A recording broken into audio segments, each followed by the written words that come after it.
मतलब हमारे अंदर जो 5 तत्व हैं वही संपूर्ण सृष्टि में व्याप्त हैं। जैसे मैं आपसे एक चीज पूछना चाहता हूँ कि एक समुद्र है, समुद्र की सीमाएं कितनी है? बहुत ज्यादा है। पर अगर हम समुद्र में से एक बूंद पानी को लेते हैं और उसमें जो सारी प्रॉपर्टीज हैं वो सारी उस समुद्र में भी पाई जाएंगी, उसमें से एक भी प्रॉपर्टी का कम ज्यादा नहीं होगा। अर्थात जितनी प्रॉपर्टी समुद्र में है उतनी सारी प्रॉपर्टीज उस समुद्र के एक बूंद में पाई जाएंगी। इसीलिए इस एक बूंद को समुद्रांश बोलेंगे, समुद्र का अंश है ये। ऐसे ही जो 5 तत्व हैं, अब इसको और विशेष से लेंगे, वो हमारे अंदर भी व्याप्त हैं और वह संपूर्ण सृष्टि में व्याप्त हैं। तो हम कह सकते हैं कि अगर हम संपूर्ण सृष्टि को घूमना है तो अगर हम खुद के अंदर घूम लें तो हम संपूर्ण सृष्टि में घूम सकते हैं। तो अब सर्वप्रथम हम 5 तत्वों के बारे में समझते हैं। सर्वप्रथम जो हमने नाम दिया पंचभूत, तो पंच मतलब आप सभी समझ जाते होंगे, पंच मतलब 5। फिर शब्द आता है भूत। भूत का मतलब क्या होता होगा, यहाँ थोड़ा आपको कॉन्ट्रो लगता होगा कि ये भूत क्या होता है, ये भूत क्या होता है। तो देखिए, जो भूत शब्द है इसको बहुत से लोग अलग चीज में लेते हैं। भूत मतलब लोग उसमें भी लेते हैं कि हॉरर थिंग्स में भी लेते हैं, पर भूत का मतलब होता है, आपने एक कहावत सुनी होगी, ना भूतो ना भविष्यति। मतलब ना भूत में हुआ है ना भविष्य में हुआ है। तो यहाँ भूत का मतलब है प्रारंभ, मतलब 5 चीज प्रारंभ, जो सृष्टि के प्रारंभ से है वह 5 चीज। पहला अर्थ इसका हम भूत का ये लेते हैं।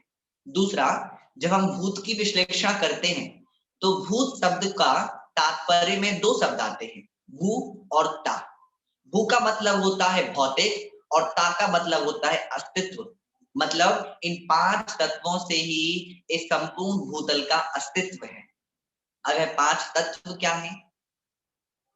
आकाश, वायु, अग्नि, जल और पृथ्वी। आकाश, वायु, अग्नि, जल और पृथ्वी, ये 5 तत्व होते हैं, ये 5 भूत होते हैं। इनको पंचभूत भी कहते हैं, महाभूत भी कहते हैं, पंच तत्व भी कहते हैं। और अगर इसमें हम आकाश को हटा दें और इसमें हम वनस्पति को लगा लें तो हम इसको षटकायक भी कहते हैं। तो यह 5 चीजें मुख्य रूप से हैं। इन्हीं 5 चीजों से संपूर्ण ब्रह्मांड की रचना हुई है। आप किसी भी चीज में चले जाएं, आप किसी भी पद्धति को देख लें, हर एक चीज में, हर एक साइंस में आपको यह 5 तत्व मिलेंगे ही मिलेंगे। इसके बिना कोई भी विद्या हो ही नहीं सकती। अगर आप ज्योतिष में जाते हैं तो आप पाएंगे कि जो 12 राशि होती हैं उनको 5 तत्वों में विभाजित किया जाता है। जो 9 ग्रह होते हैं उनके स्वरूप को भी 5 तत्वों के अंदर लिया जाता है। अगर 5 तत्वों को हटा दिया जाए तो ज्योतिष निराधार हो जाती है। फिर अगर आप आयुर्वेद में जाते हैं तो आयुर्वेद में प्रत्येक रोग, वात, पित्त, कफ, इन तीन के अगर ये 3 बिगड़ जाते हैं तो रोग उत्पन्न होते हैं। तो जो ये वात, पित्त, कफ है ये भी 5 तत्व के अंदर ही आते हैं।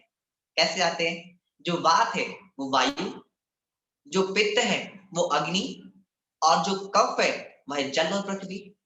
अब बोलेंगे आकाश क्यों नहीं आया? क्योंकि आकाश सम्य प्रकृति का होता है जो कभी भी कोई बीमारी उत्पन्न नहीं करता। जैसे ये 4 काम करते हैं वैसा आकाश अपना काम करने लगता है।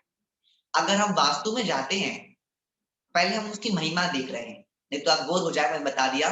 पहले हम पंचभूत की महिमा देख रहे हैं। अगर हम वास्तु में जाते हैं तो वास्तु में भी 5 तत्व होते हैं। अगर वास्तु में से 5 तत्वों को हटा दिया जाए तो वास्तु ही नहीं बचता। हम कहीं भी वास्तु की ट्रीटमेंट कराते हैं तो हम सबसे पहले वहां पंच तत्व बैलेंस करते हैं, क्योंकि अगर पंच तत्व अनबैलेंस रहते हैं तभी वहां वास्तु दोष उत्पन्न होता है। इसीलिए जब भी हम कहीं वर्क करते हैं तो वहां रूट कॉज से वर्क करते हैं, पंच तत्वों पर वर्क करते हैं। फिर जैसे हमारे साथ एक्यूप्रेशर स्पेशलिस्ट है, तो एक्यूप्रेशर क्या है? उसमें भी पंच तत्व है। कैसे है मैं बताता हूँ। जो हमारा शरीर है उसमें अनेक अनेक वायु हैं, उदान वायु, अपान वायु इत्यादि अनेक अनेक वायु है। और जब इन वायु का समन्वय बिगड़ जाता है तो बीमारी उत्पन्न हो जाती है। और जब हम एक्यूप्रेशर में उस पॉइंट को दबाते हैं तो वह वायु बढ़ जाती है, जिस कारण दूसरी वायु की प्रेशर को वो कम कर देती है और हम ठीक हो जाते हैं। और वायु पंच तत्व में आता है कि नहीं आता है? आता है। तो एक्यूप्रेशर ही पंच तत्व है। अगर हम अपनी मॉडलिटी रेकी की बात करते हैं, हीलिंग थेरेपी की बात करते हैं, तो जो भी रेकी हीलर्स यहाँ पर हैं वो सभी जानते हैं अगर पंच तत्व को हटा दिया तो रेकी ही नहीं हो सकती, क्योंकि रेकी में हम पंच तत्वों को ही बैलेंस करते हैं। तो रेकी को भी देख लीजिए। मैं कह रहा हूं संसार में आप ऐसी कोई भी चीज, कोई भी पद्धति आप सोच ही नहीं सकते पंच तत्व के बाहर की। फिर अगर हम बात करते हैं सृष्टि की, जो यह सृष्टि बनी है, जैसे जैन धर्म, हमारा धर्म कहता है कि सृष्टि अनादि से है, पर अगर हम वैदिक धर्म को देखते हैं तो वैदिक धर्म में ऋग्वेद में आता है सृष्टि की रचना के बारे में, तो वहां पर उत्पन्न आता है कि सबसे पहले आकाश तत्व आया। आकाश तत्व के बाद वायु तत्व का उत्पन्न हुआ। जब आकाश और वायु आपस में टकराए, क्योंकि आकाश है और वायु है, जब सब आपस में टकराए तो अग्नि उत्पन्न हुई, और अग्नि के कारण जो भाप बना, जो भी धुआं ऊपर गया, उससे बारिश हुई। और जब बारिश और अग्नि, अग्नि से जो राख आई और जब बारिश हुई तो उसने पृथ्वी का फॉर्मेशन ले लिया। ऐसे 5 तत्वों से सृष्टि का निर्माण हुआ। ऐसी वैदिक संस्कृति में स्पष्ट कहानियां मिलती हैं और उनका प्रारंभ ऊपर से नीचे तक बराबर बराबर मिलता है। अब हम अपने शरीर में देखते हैं, अगर मैं आपसे बोलूं कि अगर आप बिना पंच तत्व के किसी भी चीज को इमेजिन कर सकते हैं क्या? नहीं कर सकते। आप सभी अपने चारों तरफ एक बार उंगली आंख घुमा के देखिए, आपके आसपास कोई पंच तत्व की बिना कोई चीज है क्या? ऐसी कोई चीज है जो जल में, जिसमें जल ना हो? जल, पृथ्वी, आकाश, वायु, अग्नि, इसके अलावा आपको संसार में कोई भी चीज नहीं मिलेगी। इन सभी चीजों को मिलकर सृष्टि की रचना हुई। अब हम पंच तत्वों के एक एक तत्व को देखते हैं, फिर हम इसके और विशेष में जाएंगे। जल, जल मतलब पानी। सिंपल है सबसे ज्यादा। आकाश, आकाश मतलब खाली जगह, जो आपको रहने की जगह दे रहा है, जो आपको अवधारणा दे रहा है, जो आपको सहारा दे रहा है, वो आकाश। फिर वायु, वायु मतलब हवा, जिसको हम सभी महसूस करते हैं। अगर यहाँ से वायु हटा दी जाए तो कोई जीवित होगा क्या? नहीं होगा। अग्नि, अग्नि मतलब फायर। आप सभी जानते हैं कि अग्नि के कारण ही आप सभी जीवित है, क्योंकि आपके अंदर गर्मी है। अगर आपके अंदर से गर्मी चली जाए तो क्या होता है? व्यक्ति की मृत्यु निकट आ जाती है। इसीलिए आपने सुना होगा कि इसका शरीर ठंडा पड़ रहा है, मतलब इसकी मृत्यु निकट आ गई है। फिर हम देखते हैं, जल हो गया, वायु हो गया, अग्नि हो गया, पृथ्वी। इस संसार में जो भी ठोस पदार्थ है, हमारे शरीर में भी जो भी ठोस पदार्थ है, संसार में जो भी पृथ्वी है, कण है, मिट्टी है, पेड़ है, पौधे हैं, पर्वत हैं, यह सभी पृथ्वी तत्व के अंतर्गत आते हैं। तो ऐसे 5 तत्व संपूर्ण सृष्टि में व्याप्त हैं। एक पद्धति रह गई स्वर विज्ञान। अगर स्वर विज्ञान जैसे आप सभी को ने बहुत जाना है, स्वर विज्ञान में से अगर 5 तत्व हटा दिए जाएं, जो हम श्वास ले रहे हैं, अगर 5 तत्वों को हटा दिए जाएं तो स्वर विज्ञान भी नहीं बचेगा, क्योंकि 5 तत्वों के माध्यम से ही फोरकास्टिंग होती है। 5 तत्वों के माध्यम से ही हमारे शरीर में उनको बैलेंस किया जाता है। 5 तत्वों के माध्यम से ही स्वर की साधना होती है, और 5 तत्वों के माध्यम योगा, योगा में से अगर तत्व हटा दे तो भी नहीं बचेगा, क्योंकि 5 तत्वों के माध्यम से ही कुंडलिनी जागरण होता है, शक्तियों का जागरण होता है। और योगा हमारी ऊर्जा को बैलेंस करने की पद्धति है। अगर हम वास्तव में जाएं तो योगा शरीर को खींचने की या स्ट्रेचिंग करने की एक्सरसाइज की पद्धति नहीं थी। योगा शरीर में एनर्जी को बैलेंस करने की पद्धति है।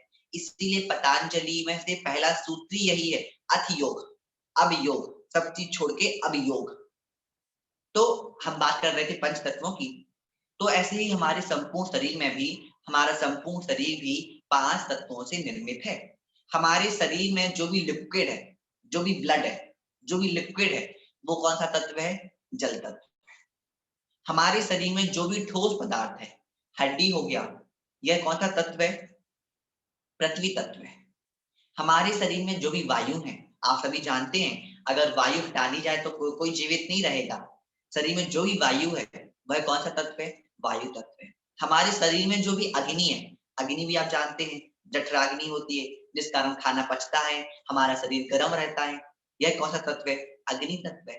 अब जो शरीर में होलो स्पेस है, जो इसको जगह दे के रखे हैं, वो कौन सा तत्व है? आकाश तत्व है। तो हमारे शरीर में अगर कोई भी बीमारी उत्पन्न होती है, तो इन तत्वों में अगर इनबैलेंस हो जाता है, तो भी हमारे शरीर में बीमारियां उत्पन्न होती हैं। अगर हम इन तत्वों को बैलेंस कर लें, तो बीमारी आ ही नहीं सकती, और अगर आ गई है तो तुरंत ठीक हो जाएगी। तो आज हम उसी चीज को समझेंगे, पंच तत्वों के बारे में। ये मैंने बताया कि हर एक सृष्टि पंच तत्वों से निर्मित है, पर मैं आपको एक छोटे सा चीज और बोलता हूँ, हर एक तत्व में भी पंच तत्व होते हैं। थोड़ा कंफ्यूजन लग रहा होगा, हर एक तत्व में भी पंच तत्व होते हैं। थोड़ा देखिए, समझिए इसको, समझ में ना आए पूछ लीजिए। मैंने बोला संपूर्ण शरीर पंच तत्व से निर्मित है, और अब बता रहा हूं मैं, हर एक तत्व में भी पंच तत्व होते हैं। जो आकाश तत्व है उसमें भी पांच तत्व हैं, जो पृथ्वी है उसमें भी पांच तत्व हैं। कैसे? मैं एग्जांपल से समझाता हूं। जैसे सूरज है, सन में से लाइट आती है, किस कलर की आती है? येलो आती है।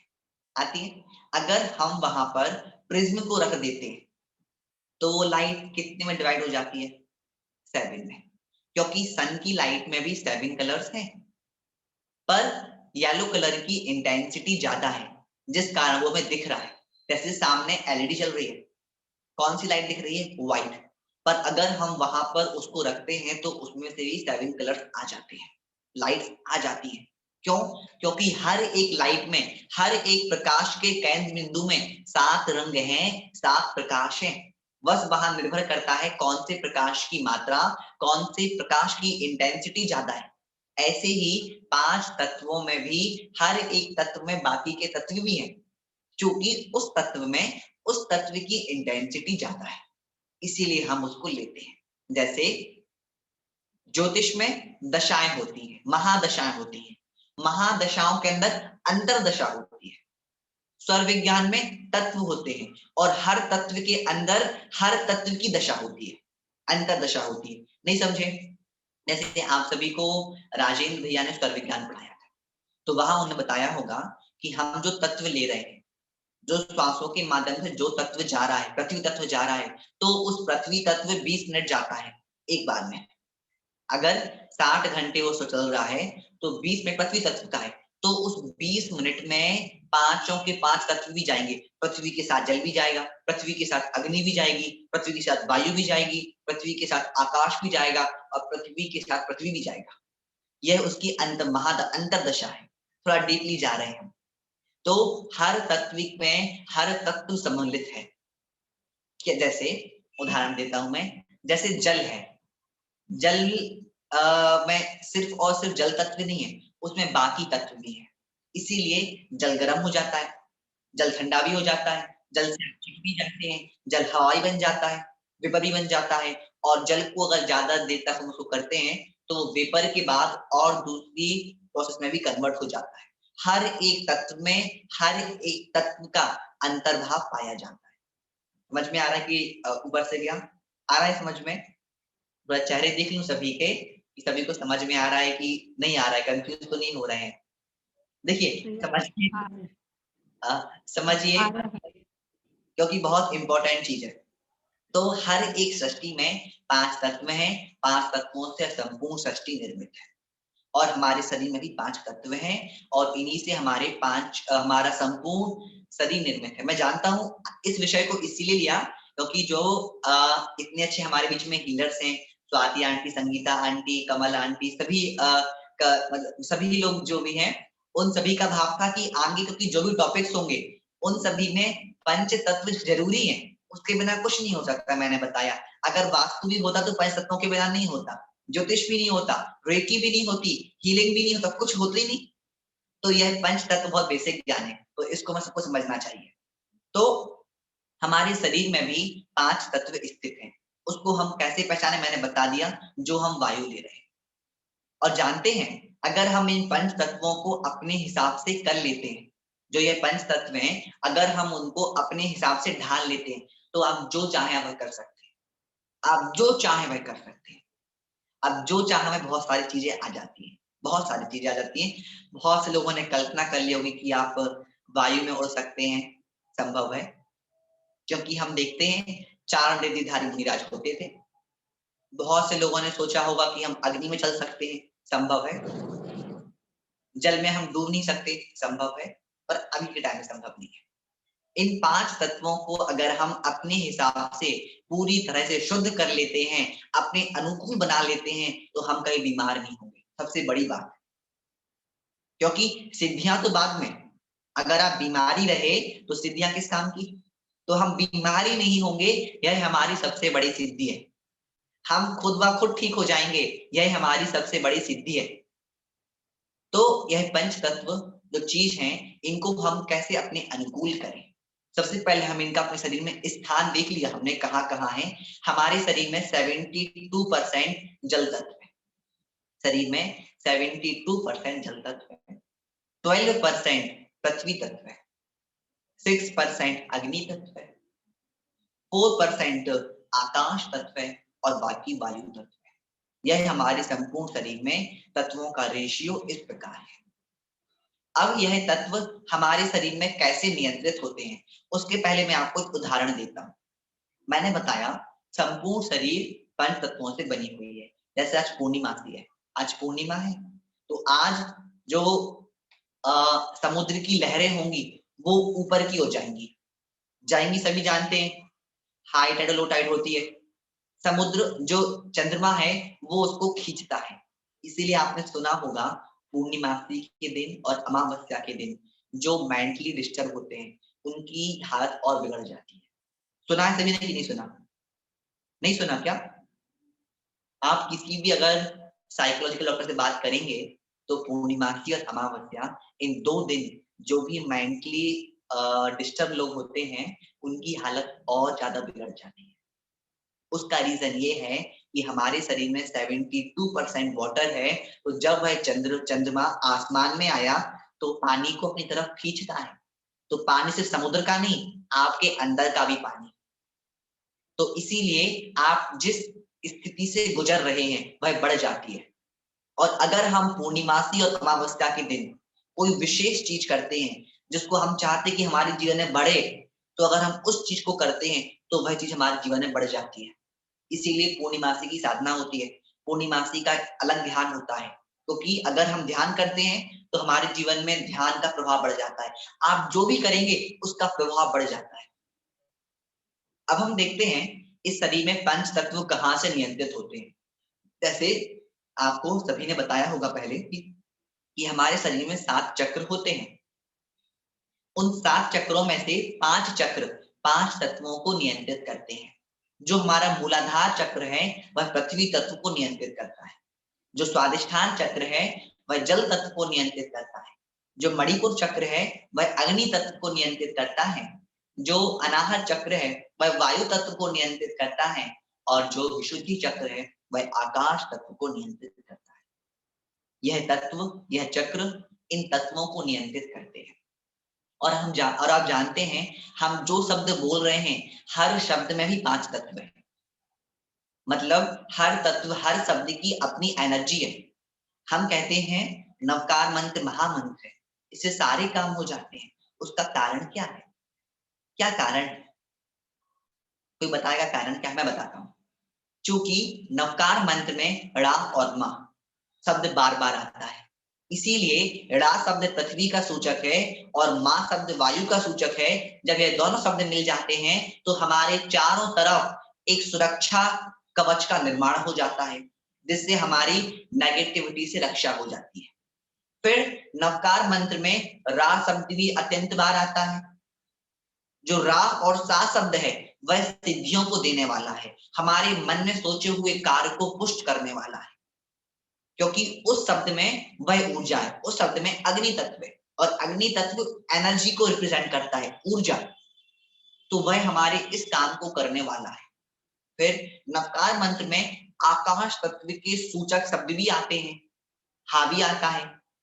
तो जो हा शब्द है यह हमें असीमता प्रदान करने वाला है। जो आकाश होता है वो असीम है, उसकी कोई सीमा नहीं है। इसीलिए नवकार मंत्र का हम विश्लेषण देखते हैं तो नवकार मंत्र में 5 तत्व बहुत ही ज्यादा बैलेंस तरीके से आते हैं जो हमारे सारे काम की सिद्धि करा देते हैं।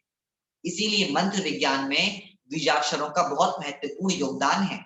आप खुद अभी एक्सपेरिमेंट कर सकते हैं। आप सभी सा का उच्चारण करिए। कैसे? सा को अंदर खींचिए, आपका गले की प्यास खत्म हो जाएगी। कैसे खींचना है? सा को अंदर खींचना है तो आपके गले में ठंडक आएगी। हर एक, अगर आप रा का उच्चारण करते हैं तो आपके शरीर में गर्मी आएगी। अगर आप रम का उच्चारण करते हैं, आपका शरीर भरी ठंडी में भी पसीने से लथपथ हो जाएगा, क्योंकि हर एक शब्द में भी 5 तत्व हैं। तो हमारे शरीर में भी वह 5 तत्व हैं और वह उन 5 चक्रों के द्वारा नियंत्रित किए जाते हैं। अर्थात यह 5 चक्र उन तत्वों को नियंत्रित करते हैं। अब हम इन तत्वों को समन्वय कैसे करें, हम अपने शरीर में तत्वों को बैलेंस कैसे करें, यह बहुत इंपॉर्टेंट टॉपिक है। देखिए, मैं बताऊं, सबसे पहले अगर हमें अपने शरीर में 5 तत्वों को बैलेंस करना है, सबसे पहले उसको हम बैलेंस कर सकते हैं अपनी लाइफ स्टाइल को नेचर के अकॉर्डिंग मैच करके। पहला तरीका। दूसरा तरीका, हीलिंग की मदद से। जो भी रेकी हीलर से वो जानते हैं कि हम 5 सातों चक्रों को एक्टिवेट करते हैं और तत्वों को बैलेंस करते हैं। तीसरा तरीका, योग की मदद से। योग हमारी एनर्जी को बैलेंस करने की पद्धति है।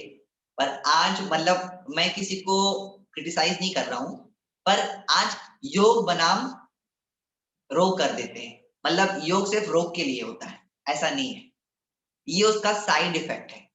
साइड इफेक्ट मतलब ये उसका साइड वाला रिजल्ट है, पर मेन योग हमारे शरीर की ऊर्जाओं को व्यवस्थित करने के लिए होता है। मान लीजिए आप सभी मंदिर दर्शन करने के लिए गए और आपके लिए रास्ते में किसी ने 100 रुपए दे दिए, तो आप क्या कहेंगे? हम गए थे 100 रुपए लेने के लिए गए थे कि मंदिर दर्शन करने के लिए गए थे? हम जिस उद्देश्य से गए थे हम उसको लेंगे, पर हमें साइड में उसका रिजल्ट मिल जाता है कि हमारे रोग दूर हो जाते हैं। मतलब योग से हमारे रोग दूर होते हैं, पर वह उसकी साइड है। उसका मेन योग हमारे शरीर की ऊर्जाओं को, पंच तत्वों को बैलेंस करने की प्रक्रिया थी। पर आज लोगों ने योग को सिर्फ और सिर्फ रोग में समेट दिया है कि रोगों को दूर करने के लिए या लाइफ को इजी करने के लिए है। तो इसको हमें समझना चाहिए। फिर इसके बाद हम देखते हैं लाइफ स्टाइल, योग, हीलिंग। फिर हम कैसे बैलेंस कर सकते हैं? हम इन 5 तत्वों के प्रति आभार व्यक्त करके, इन 5 तत्वों के प्रति लॉ ऑफ ग्रेटिट्यूड को यूज करके भी हम 5 तत्वों को बैलेंस कर सकते हैं। कैसे कर सकते हैं? मैं आपको पद्धति बताता हूँ 5 तत्वों को बैलेंस करने की। देखिए, मान लीजिए आप किसी ट्रेन में बस में सफर कर रहे हैं। बस बहुत भरी है और आपको एक सीट दिखती है, उस सीट में थोड़ी सी जगह है। अगर आप वहां जबरदस्ती घुसेंगे तो जो भी उससे बैठा होगा आपको अलग कर देगा। पर अगर आप बोलेंगे भाई क्या मैं थोड़ा आपके साथ बैठ जाऊं, वो बहुत खुशी के साथ आपको बिठा लिया जाता है। क्यों? क्योंकि ये आपका उसके प्रति आभार के सूचक है। ऐसे ही जब हम इन 5 तत्वों के प्रति आभार व्यक्त करते हैं, ग्रेटिट्यूड, लॉ ऑफ ग्रेटिट्यूड को यूज करते हैं, तो भी यह 5 तत्व बहुत ही हद तक बैलेंस हो जाते हैं और हमारे साथ वर्क करने लगते हैं। मतलब हमारे हिसाब से वो काम करने लगते हैं।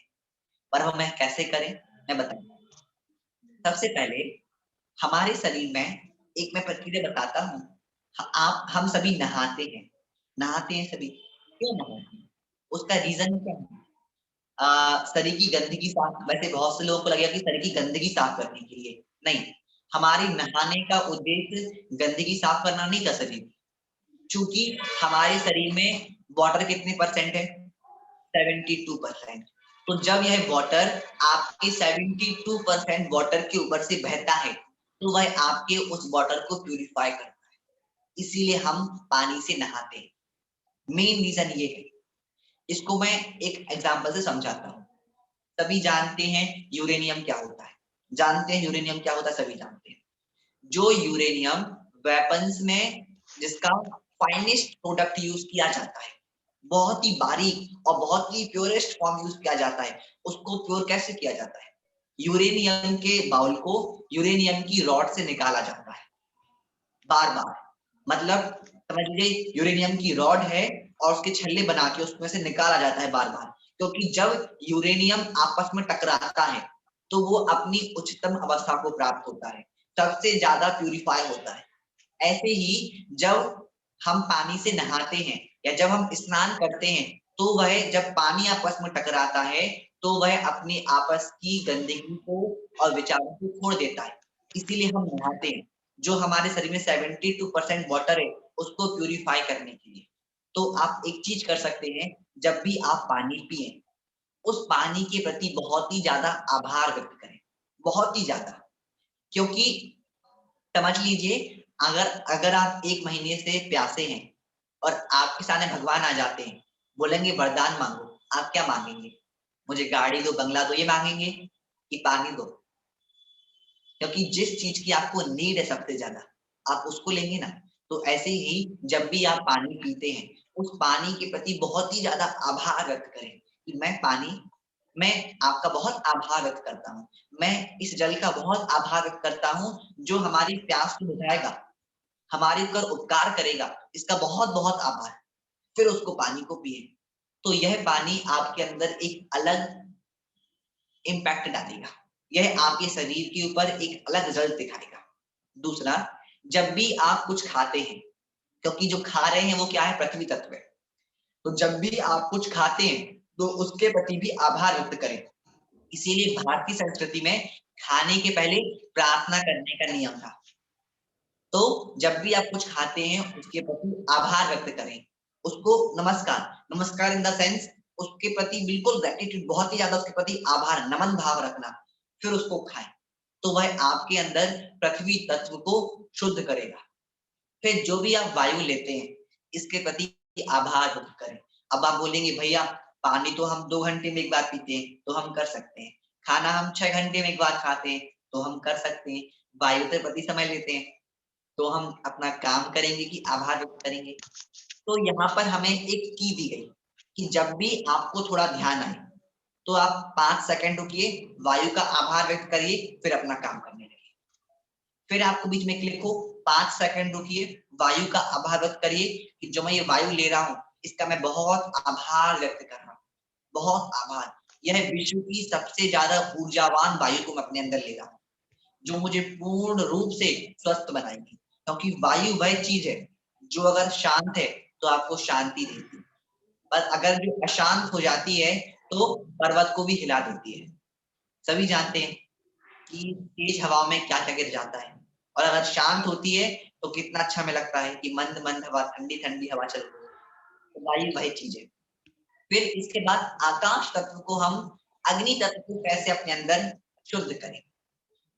देखिए सबसे अच्छा अग्नि तत्व को शुद्ध करने का तरीका है कि अग्नि के प्रति भी आभार व्यक्त करना, पर इसके साथ आप एक प्रक्रिया कर सकते हैं।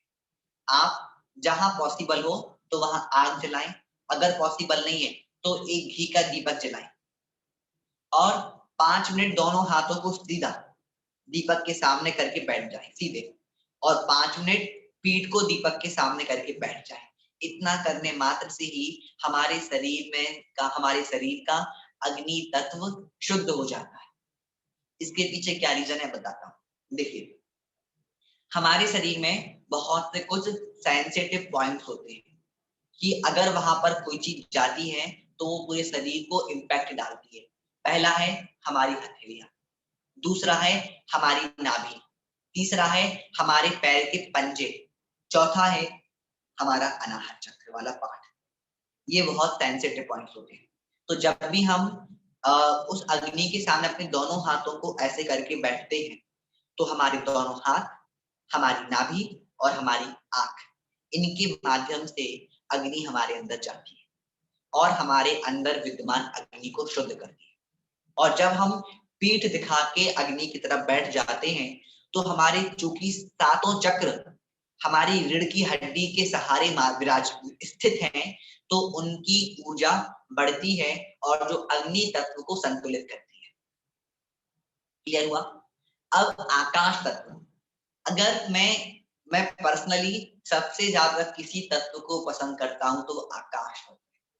उसका कारण ये है कि आकाश तत्व अनंत है। आकाश तत्व का कोई भी अंत नहीं है। तो अगर जिसके लिए आकाश तत्व की कृपा प्राप्त हो जाती है, कृपा इन द सेंस जो अगर जिसके आकाश तत्व उसके अनुकूल हो जाता है, उसकी सोच सभी लोगों से बेहतर हो जाती है। उसके विचार, उसकी स्किल्स, उसका चरित्र अनंतता को प्राप्त हो जाता है, सामान्य व्यक्ति से कहीं ऊपर हो जाता है। क्यों? क्योंकि आकाश तत्व अनंत है और आकाश तत्व को अपने अनुकूल करने की सबसे अच्छी प्रक्रिया क्या करना है हमें? आपने देखा होगा कि जब भी कुछ होता है तो हम क्या करते हैं, मतलब अगर गेम में कोई प्लेयर जीतता है तो वो सबसे पहले ऊपर देखता है। क्यों देखता है? ऊपर भगवान बैठे हैं इसीलिए देखता है क्या? नहीं, मेन रीजन है कि ऊपर आकाश तत्व है, आकाश तत्व अनंत है, इसीलिए आकाश की ओर सबसे पहले सभी लोग देखते हैं। तो हम आकाश तत्व को अपने हिसाब से कैसे करें? आपको दिन में सिर्फ और सिर्फ 3 बार आकाश तत्व का आभार व्यक्त करना है। सिर्फ 3 बार आपको आकाश तत्व का आभार व्यक्त करना है। कैसे करना है? जब सनराइज होता है, जब सूरज उगता है, जब तक वो 30 डिग्री के केंद्र को पार नहीं कर रहा है, एक बार उसके पहले कैसे करना है? दोनों हाथ जोड़िए, आकाश को देखिए, हे आकाश, मुझे सहारा देने के लिए आपका बहुत बहुत आभार, बहुत बहुत आभार। बस इतना करना है। जब सूरज 30 डिग्री के कोण को पार करने के पहले, दूसरी बार उसका आभार व्यक्त करना है दिन में जब वह 30 डिग्री के कोण को पार कर देता है उसके बाद, और तीसरी बार शाम को 30 डिग्री के कोण को पार करने के बाद। इन 3 टाइम पे हमें आकाश तत्व का आभार व्यक्त करना है। जिनको समझ नहीं आया मैं इनको करके दिखाता हूँ। 1 मिनट बस। देखिए, देखिए सूरज, देखिए यहां से सनराइज होता है, ठीक है? यहां से सनराइज, 1 मिनट मैं इसको रब कर देता हूं आपको इजी हो इसके। देखिए यहां से सनराइज होता है, पहले सन यहाँ आता है, फिर यहाँ आता है, फिर यहाँ सूरज आता है, फिर सूरज यहाँ आता है, यहाँ आता है, फिर यहाँ डूबने लगता है और आप यहाँ खड़े हुए हैं, ठीक है? तो जब तक सूरज 20 डिग्री के, मतलब ये हुआ 20 डिग्री, ये हुआ 90 डिग्री, ये इतने डिग्री, ये इतने डिग्री, जब तक सूरज 20 डिग्री के कोण को पार नहीं कर रहा है, मतलब जब तक आप इतना सूरज देख पा रहे हैं, मतलब आप अगर यहाँ खड़े हैं तो अगर आपका 20 डिग्री इतना है, तो जब तक सूरज इसके अंदर है तब तक कभी भी आपको आसमान में देख के आकाश का आभार व्यक्त करना है। दूसरा है, इस लाइन को पार करने के बाद कभी भी दोपहर में कभी भी, जब तक वो शाम को 30 डिग्री के इधर नहीं आ गया, इस बीच में कभी भी एक बार आकाश को आभार व्यक्त करना है।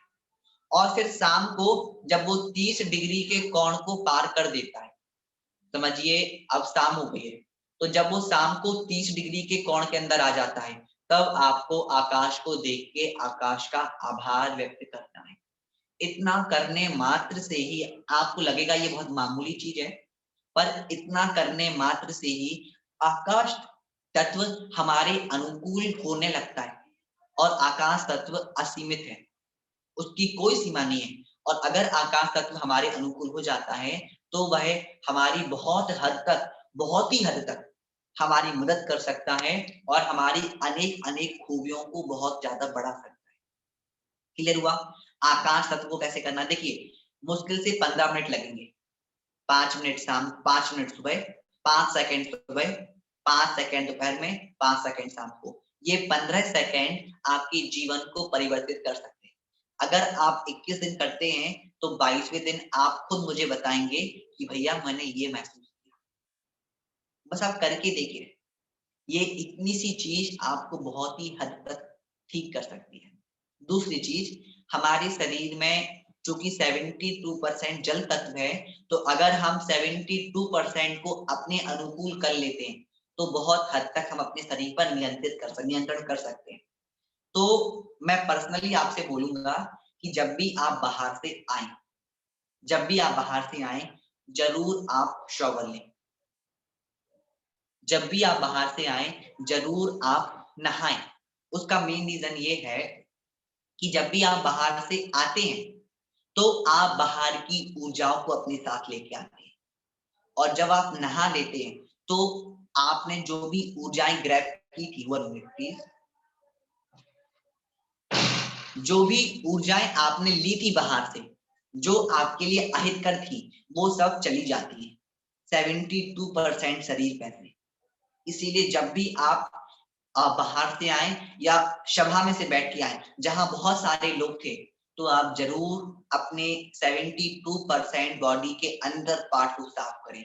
और वो कैसे कर सकते हैं? आपके शरीर से जब पानी बहता है, तो वो सिर्फ आपके शरीर को साफ नहीं करता, आपके आभा मंडल को और आपके 72% शरीर को भी बहुत ज्यादा साफ करता है। इसीलिए जब भी आप, और मैं एक चीज आपको बताता हूं कि हमारी भारतीय संस्कृति में नमस्ते क्यों करते थे, हाथ क्यों नहीं मिलाते थे। ये एक बहुत पॉइंट की बात बता रहा हूं। हमारी भारतीय संस्कृति में नमस्ते क्यों करते थे, हाथ क्यों नहीं मिलाते थे? उसका मेन रीजन ये है, जब भी आप किसी को छूते हैं, आप उसकी यादों को अपने अंदर ले लेते हैं, जो आपको बहुत ही हद तक इफेक्ट डाल सकती है। इसीलिए सभी नमस्ते करते थे कि ना हम आपको छुएंगे, ना आपकी एनर्जी हमारे पास आएगी, ना वह हमारे ऊपर इफेक्ट डालेंगी, ना आपकी यादें हमारे शरीर से आएंगी। इसीलिए हाथ जोड़ के नमस्ते करने का प्रावधान था। अब हमने है सामान्य रूप से 5 तत्वों की बात करी। अब हम इसमें एक जल तत्व है, इसको मैं थोड़ा और एक्सप्लेन करना चाहता हूँ। देखिए, biotical institute of Tokyo, Japan, उनकी स्टडी भी आज स्वीकार करती है कि जो पानी होता है ना, उसकी अपनी याददाश्त होती है। जैसे आपकी और हमारी याददाश्त होती है, हम कुछ सुन लेते तो दिमाग को चलता रहता है, ऐसे ही पानी की अपनी याददाश्त होती है। पानी जहां होता है, वो वहां के भावों को, वहां के विचारों को अपने अंदर ले लेता है। तो और जब भी उस पानी को हम पीते हैं, तो उसने जैसे विचारों को लिया है, वह चीज हमारे शरीर पर इम्पैक्ट डालता है। इसीलिए हमें बहुत ही सोच समझकर पानी का प्रयोग करना चाहिए। सबसे पहले जो नल का पानी आता है, जो 50-60 जगह टकरा के आता है, उसको तो बिल्कुल ना पिए तुरंत, वो जहर बन गया है।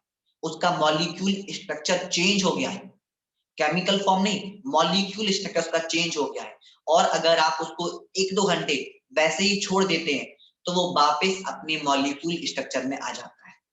इसीलिए अगर आप पानी का प्रयोग कर रहे हैं, तो बहुत सोच समझ के करें। किसी के भी हाथ से पानी लेके ना पिए।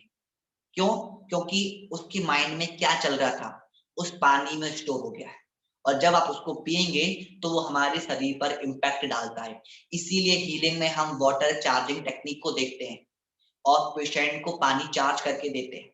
आपने देखा होगा कि क्यों कहते हैं कि गंगा में नहाओ, यमुना में नहाओ, मानसरोवर में नहाओ। उसका रीजन क्या है? क्योंकि इन सभी नदियों का उद्गम स्थल हिमालय है, और हिमालय से मोक्ष कौन गया है? भगवान आदिनाथ।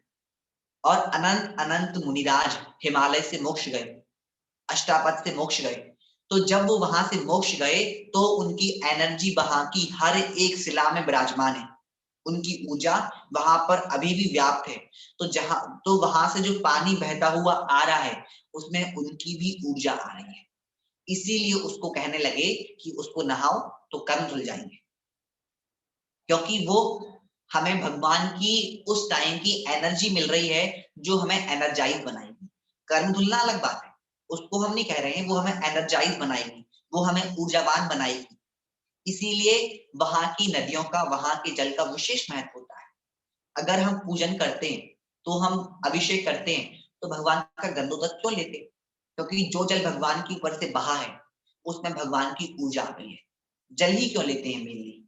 उसका बहुत बड़ा इंपॉर्टेंट रोल है। आज की साइंस जब उसको एक्सेप्ट करती है कि पानी की अपनी याददाश्त होती है, और अगर वह जिसके कांटेक्ट में जाता है, तो वह वैसा असर डालता है। मैं आपको एक एग्जांपल बताता हूँ। मैं कानपुर गया था, वास्तु विजिट के लिए कानपुर गया था मैं। तो वहां की घटना है कि वहां पर एक जन ने मुझे पानी पिया। उस टाइम पर जब मैंने पानी लिया तो उनका मतलब लग रहा था कि जैसे कुछ हुआ हो घर में। उनका व्यवहार, उनकी आंखें दिखा रही थी। तो मैंने पानी नहीं पिया। मैंने पानी को थोड़ी देर लिया, उसको चार्ज किया और उनको पिला दिया। उन्होंने पिया और बिल्कुल शांत हो गई, बिल्कुल शांत हो गई। जो भी बिल्कुल गुस्से में थी बिल्कुल शांत हो गई। कैसे हुआ? क्योंकि अगर हम पानी को जैसे संस्कार देंगे, हम उसमें जैसे विचार देंगे, वह हमारे शरीर के 72% उस पार्ट को वैसे इफेक्ट डालेगा। आप सभी उसका प्रयोग कर सकते हैं। आपको क्या करना है, सिर्फ पानी को अपने हाथ में लीजिए। पानी को देख के आपको जो जो चीज चाहिए उस चीज को बोलिए। मैं स्वस्थ हूँ, मैं शक्तिशाली हूँ, मैं समृद्ध हूँ, मैं शांत हूँ। आपको जो विचार चाहिए है, जिस चीज की जरूरत है, उस चीज को पानी को देख के बोलिए 10 मिनट तक। वैसा महसूस करिए और उस पानी को पी लीजिए। विश्वास मानिए वो आपके लिए अमृत का काम करेगा। आप प्रयोग करिए और अनुभव करिए। ये प्रयोग करने की चीज है, अनुभव करने की चीज है।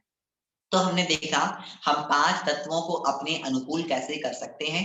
षष्ठी का एक एक कोना, हर एक षष्ठी 5 तत्वों से निर्मित है। अगर षष्ठी में से, हमारी जिंदगी में से 5 तत्वों को हटा दिया जाए, मंत्र में से अगर 5 तत्वों को हटा दिया जाए तो अक्षर नहीं बचेंगे। वास्तु में से अगर 5 तत्वों को हटा दिया जाए तो वास्तु का अस्तित्व खत्म हो जाएगा। स्वर विज्ञान में से अगर 5 तत्वों को हटा दिया जाए तो स्वर विज्ञान विकलांग हो जाएगा। ज्योतिष में से 5 तत्वों को हटा दिया जाए तो राशियों का अस्तित्व नहीं बचेगा।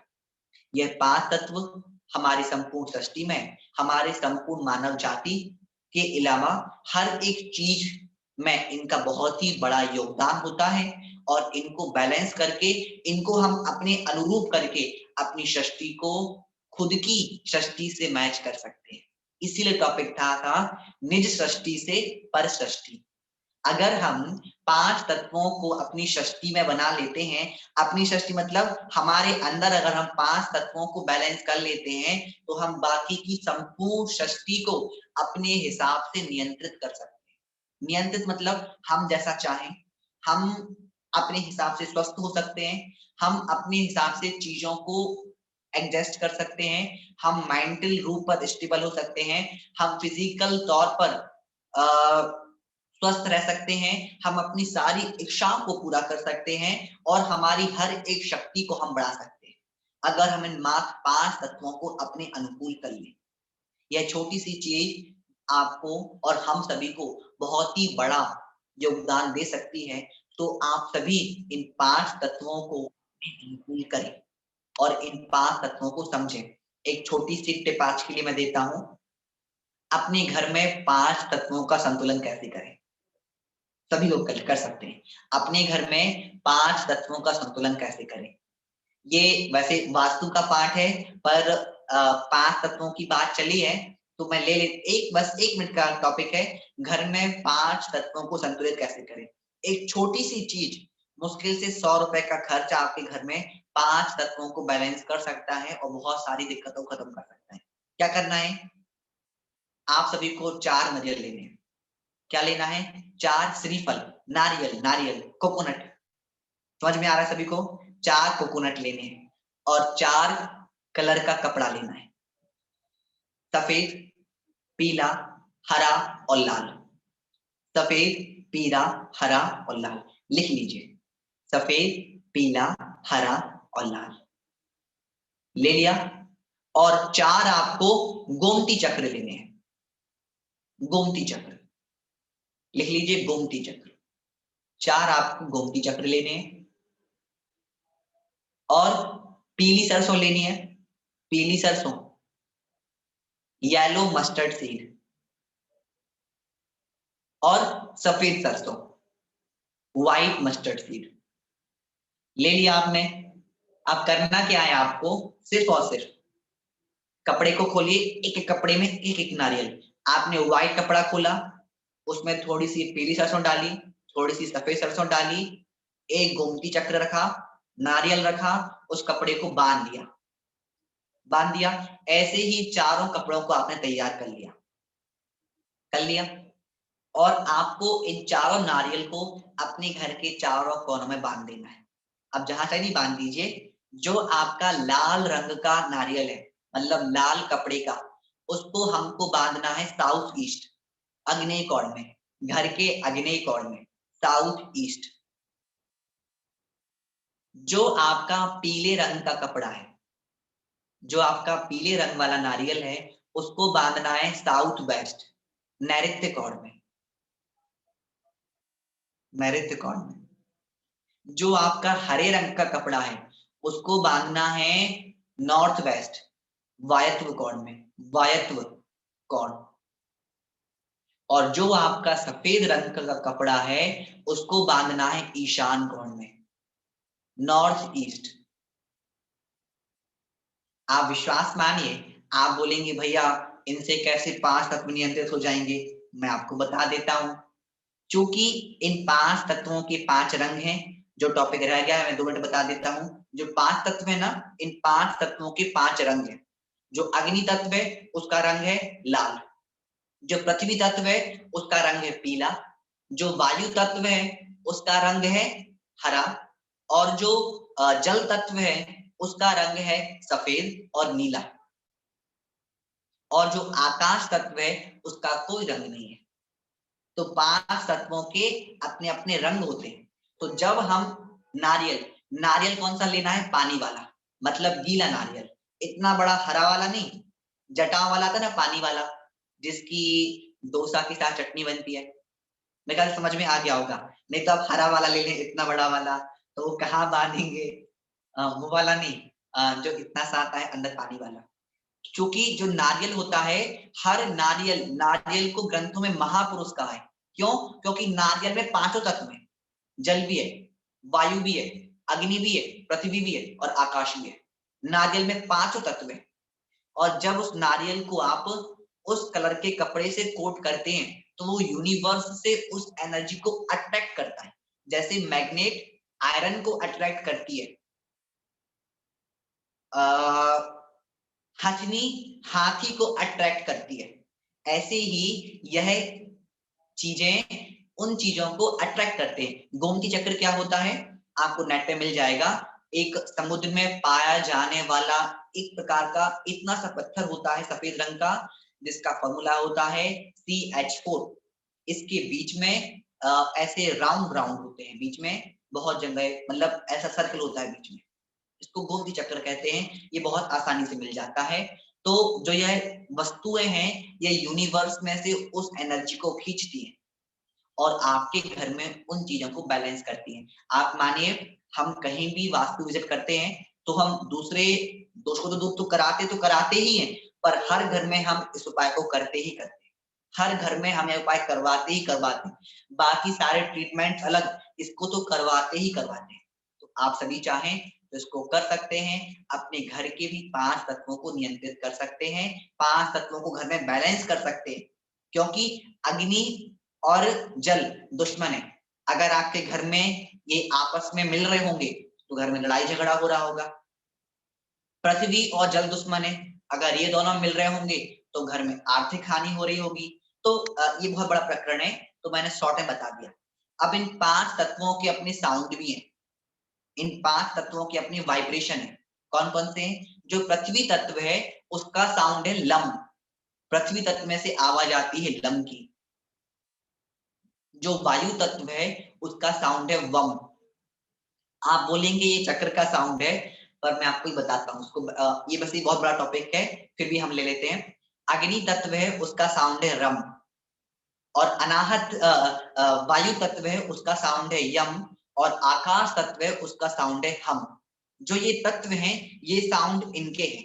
चूंकि यह तत्व उस चक्र में स्थित हैं, इसीलिए इन साउंडों को हम कहते हैं ये चक्र के साउंड है, पर वास्तव में ये उन तत्वों की आवाजें हैं। उन तत्वों में से ये इस प्रकार का वाइब्रेशन होता है, क्योंकि चक्र में जितनी पंखुड़ियां हैं, हर पंखुड़ी का अपना साउंड है। इसीलिए इस साउंड को हम चक्र का साउंड कहते हैं, और वास्तव में ये उस तत्व का साउंड है। तो यह मैंने ध्वनियां बता दी। अब किसी को डाउट होगा कि लम का मतलब क्या है, वम का मतलब क्या है, हम का मतलब क्या है, यम का मतलब क्या है।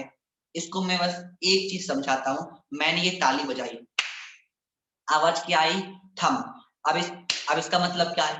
कोई मतलब नहीं है, ये इसकी वाइब्रेशन है, उनमें जो कंपन हो रहा है, तो ऐसी ध्वनि हमें सुनाई दे रही है। ऐसे ही इन 5 तत्वों का स्वरूप है, इन 5 तत्वों के बारे में है। आज हम सभी ने 5 तत्वों के बारे में देखा, 5 तत्वों की महिमा देखी, 5 तत्व कहाँ-कहाँ प्रयोग होते हैं, उस सभी को हमने समझा। किसी को कोई भी डाउट हो तो वो पूछ सकता है, किसी को कोई भी डाउट है? क्लियर है सभी को? क्लियर है? अंत में मैं यही बोलूंगा कि आपके सेशन एक्सक्यूज मी, ये जी हरा कलर वाला जो है उसका बताइए ना, कौन सा कोण में लगाना है उसको? हरा कलर वायत्व कोण, नॉर्थ वेस्ट या वेस्ट नॉर्थ कह लीजिए, वायत्व कोण मतलब आपके पश्चिम और उत्तर के बीच वाला पार्ट। और ये जो गोमत्री बताया वो कहाँ पे मिलेगा? गोमती चक्र कौन सी शॉप पे मिलेगा? तो आपको पूजन की दुकानों में मिल सकता है, ऑनलाइन तो मिलता ही मिलता है।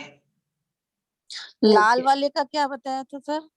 अग्नि साउथ ईस्ट, पूरब साउथ और के बीच वाला साउथ साउथ ईस्ट। अच्छा, थैंक यू। इसको ये कोडी बोलते हैं भैया, वही वाला गोमती का चक्र बता रहे क्या? हाँ, सफेद कलर का होता है। कोडी बोलते थे पहले, वही थे क्या? मुझे नहीं पता, मतलब आप भी साउथ का बोलते हैं, मतलब हम गोमती चक्री बोलते हैं। अच्छा अच्छा, ठीक है। समझ में आया सभी को? अब अंत में मैं यही बोलूंगा, कोई डाउट होता पूछ सकते हैं। पीला वाला साउथ वेस्ट। हाँ, नैऋत्य कोण, दक्षिण और पश्चिम के बीच वाला। क्लियर है? क्लियर सभी को? कोई डाउट तो नहीं? चलिए, जय जिनेंद्र। जय जिनेंद्र भैया, आपने जो पानी का बताया था, जी बोलिए। जो आपने पानी का बताया था, जैसे हम अपने घर में पानी का घड़ा भर के रखते हैं, तो वो घड़ा जब भरते हैं तब हम ऐसे बोल सकते हैं कि मेरा पूरा परिवार स्वस्थ है, शक्तिशाली है, समृद्ध है। बिल्कुल बोल सकते हैं, बिल्कुल बोल सकते हैं। आप 5-10 मिनट उसको हील करके अगर सब घर में पानी पीते हैं तो बहुत ही अच्छा रहेगा। पर मैं जैसे यहाँ पर मैक्सिमम लोग मतलब सभी लोग हाउस वाइफ है मैक्सिमम, और सभी मेरी मदर की एज के, तो मैं आप सभी को एक चीज बता देता हूँ। आज घर में देखिए, कोई बुरा मत मानिए, आज घर में इतना ज्यादा झगड़ा क्यों हो जाता है, लड़ाई क्यों होती है, सब छोटी छोटी बात में क्यों बर्तन खटने लगते हैं? क्योंकि जो हमारे घर का पानी है वो कहाँ रखा है? चौके में रखा है, किचन में रखा है। और सबसे ज्यादा हल्ला कहाँ होता है? किचन में होता है। तो आप जो किचन में बोल रहे हैं वो उस पानी में जा रहा है, और उधर पानी आपका पूरा घर पी रहा है, तो सभी का मन वैसा होता है।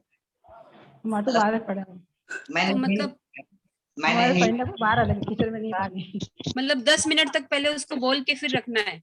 हाँ, राइट। 10 मिनट उसको अच्छा, एक दूसरा आपने जो ये नारियल का बताया था, तो जैसे अभी बड़ी सिटी में छोटे घर होते हैं तो ये ऐसे चारों दिशा में लटके हुए अच्छे नहीं लगते, तो उसका क्या उपाय कर सकते हैं? बताता हूँ मैं। इस नारियल को आप डेकोरेट कर सकते हैं, मतलब आपने इसको टांग दिया, इसके क्या करते हैं, जो धागा का जो हाथ में बांधते हैं धागा, उसकी डिजाइन बना देते हैं। तो जिस कारण ऐसा ही कोई डेकोरेशन है, कोई भी इंटीरियर है, उसमें हम लोग धागे को लेकर उसकी डिजाइन बना देते हैं, तो खंड खंड ब्रैकेट ब्रैकेट बन जाते हैं, जिससे लगता है कि कुछ मतलब समझिए कि कुछ दूसरी चीज बनी हुई है। अच्छा, ऐसे टंगा नहीं सके तो मतलब उस कोण पे रख दो ऐसे? हाँ, रख भी सकते हैं, पर अगर टांगे तो बहुत अच्छा है। अच्छा, क्योंकि टंगाने के लिए वो सब हुक वगैरह नहीं इतना होता। हाँ, रख सकते हैं, बिल्कुल रख दीजिए, उस कोने में रख दीजिए। जय जिनेंद्र, थैंक यू। क्लियर सभी के डाउट? चलिए, अब मैं अंत में कि हमको रिकॉर्डिंग मिल सकता है क्या प्लीज? इसकी रिकॉर्डिंग करी है, हम इसको जल्दी ही अपने YouTube पे डाल देंगे और मैसेज सेंड कर देंगे। उषा दीदी, आप कुछ पूछना चाह रहे हैं? हाँ, मैं पूछना चाह रही हूँ। हेलो जी, हाँ, सबको जय जिनेंद्र। समय भैया, पहले तो आपके लिए बोलूंगी कि जितनी भी मैं आपकी तारीफ करूं मेरे पास लफ्ज नहीं है आपके लिए बोलने के लिए, क्योंकि अपना पूरा खुद की बॉडी और पूरा ब्रह्मांड दोनों एक ही चीज है, क्योंकि अपनी पांचों उंगलियों में भी 5 तत्व है, ये सबको ही मालूम है, कॉमन चीज है। तो मैं आपसे, हालांकि इतना अच्छा लगा, पूरा मेरे को समझ में आ गया। एंड जो षट काई है ना, 5 तत्व तो आ गया, षट काई का मतलब क्या हुआ, ये वापस क्लियर करिए। हाँ, देखिए हमारे जिनागम में षटकाय का हाँ, पृथ्वी, जल काय, अग्नि काय, वायु काय, वनस्पति काय, जो पंच, जो जिनको हम षटकाय रस उसमें ऐड कर लेते हैं, अच्छा अच्छा, हम लेते हैं। और जिनवाणी में आता है कि पंचकायिक जीव लोक में प्रत्येक कोने में भरे हैं। हमारी जिनवाणी कहती है, तत्वार सूत्र की टीकाओं में आचार्य महास्वामी देव ने जो ग्रंथ लिखा है उसकी टीकाओं में आचार्य निकलंक देव तत्वार्थ वृत्ति में साक्षात लिखते हैं कि संपूर्ण लोक में जैसे हवा में, जैसे संपूर्ण घर में वायु भरी होती है, ऐसे संपूर्ण लोक में निगोदिया भरे हुए हैं और उसके साथ साथ पंचकाय भरे हुए। यह साक्षात आचार्य देव विद्यानंदी आचार्य भी तत्वार्थ वृत्ति में भी लिखते हैं और अकलंक देव तत्वार्थ की टीका में भी लिखते हैं। इसके सारे आगम प्रमाण ही मिलते हैं। तो हम कह सकते हैं कि जो भी आज है वह सभी हमारे धर्म से ही मेल खाती है और हमारी सोच से भी मेल खाती है, हमारी संस्कृति से भी मेल खाती है और हमारी दैनिक चर्या से भी मेल खाती है। भैया बहुत ही अच्छा समझाया, पूरी जिंदगी का सार आ गया इसमें, पूरी लाइफ का आ गया। Very good. आपको जितना भी मतलब ग्रेटिट्यूड है, जितना भी धन्यवाद दूं कम है, इतना अच्छा लगा। ये आप सभी का बड़प्पन है कि आप सभी ने इतने अच्छे से सुना, आप सभी इतने धैर्य के साथ रहे, आप सभी का बड़प्पन है, आप सभी का बहुत बहुत आभार। अंत में यही बोलूंगा कि अल्प ज्ञान की वजह से मुझे कोई वैसा नहीं है, मुझे अल्प ज्ञान है, कारण कुछ भी रॉन्ग थिंग, मतलब कुछ भी टॉपिक गलत हुआ हो, मैं सबकी क्षमा चाहता हूँ। मेरे आज के सेशन के दौरान किसी प्रकार से किसी के मन को खेद हुआ हो, किसी की भावनाओं को आहत पहुंचा हो, तो मैं मन वचन काय से उन सभी से क्षमा चाहता हूँ। उत्तम क्षमा। भैया बस एक आखिरी क्वेश्चन है प्रकाश आंटी का, तो उसके लिखिए, फिर हम क्वेश्चन आंसर्स बंद करेंगे। आंटी आप अनम्यूट करके क्वेश्चन पुट अप कर सकते हैं। भैया जय जिनेंद्र भैया। जय जिनेंद्र। अभी आप बोलते हैं वो हिसाब से किचन में पानी होना ही नहीं चाहिए क्या? देखिए अगर वास्तु के हिसाब से देखें तो इनमें जो हमारा गैस पट्टी होती है, जिसको हम गैस लेट कहते हैं, उससे पानी बहुत दूर होना चाहिए। वास्तु कहता है कि कम से कम 10 फुट का अंतर होना चाहिए। तो रसोई बनाते टाइम रख के बाद में उठा लेना चाहिए पानी? मतलब क्या कह रहे हैं? गर्म करने, रसोई जब भी बनाते हैं ना, किचन में खाना बनाते हैं ना, तब वो बकेट पास में रहती है पानी की, तो वो भी नहीं रख सकते क्या? जब आप खाना बना रहे हैं उसके बाद उसको अलग कर दीजिए। हाँ, और पीने का पानी तो अंदर होना ही नहीं चाहिए। हाँ, पीने का पानी इसलिए नहीं होना चाहिए क्योंकि हम आज के टाइम में देखते हैं कि सबसे ज्यादा अगर बातें होती है तो किचन में होती है। हाँ, सबसे ज्यादा, और वो सभी याददाश्त उस पानी में जाती है, और जो भी उस पानी को पिएगा उनके विचारों में, वैसे कहते हैं जैसा होगा, जैसा पियोगे पानी वैसी होगी वाणी। तो वैसे विचार भी होते हैं और वैसी वाणी भी होती है। इसीलिए कहते हैं कि पानी बिल्कुल पवित्र जगह है, जहां पर फालतू की चीज हो ही ना, वहां पानी होना चाहिए।